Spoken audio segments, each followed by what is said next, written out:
بسم اللہ الرحمن الرحیم۔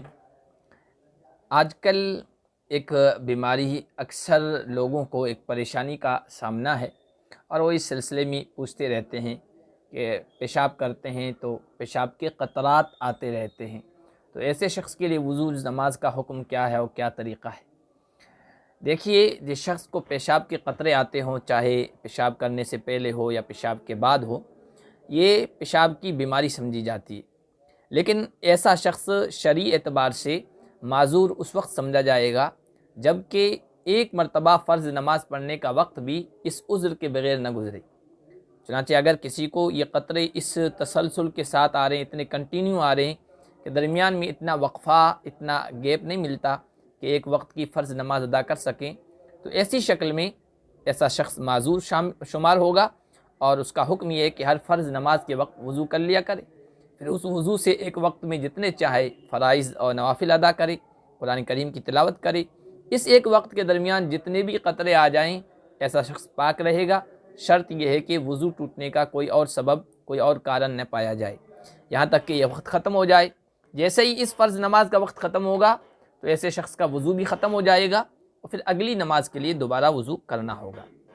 اور اگر یہ قطرے کپڑوں پر گرتے ہوں تو اس شکل میں یہ دیکھا جائے گا کہ وہ کتنے کنٹینیو آ رہے ہیں۔ اگر اتنا بھی وقت نہ ملے کہ نماز شروع کرنے سے پہلے کپڑے کو دھوئے، مگر دوران نماز وہ قطرے اسی طرح کپڑوں میں نکل آئیں، تو اس شکل میں ان قطروں کا دھونا واجب نہ ہوگا، اگرچہ یہ قطرے درہم کی مقدار سے زیادہ ہوں۔ اور اگر یہ گمان ہو کہ ان قطروں کو دھونے کے بعد یہ نماز کے دوران اور نہیں نکلیں گے، تو اس شکل میں ان قطروں کا دھونا بھی واجب ہے۔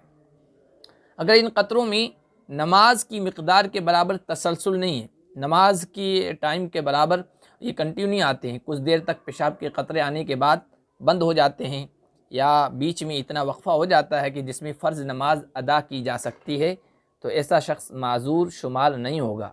اس لیے ان قطروں سے وضو ٹوٹ جائے گا، کپڑے بھی ناپاک ہو جائیں گے، اور ان کا دھونا واجب ہوگا۔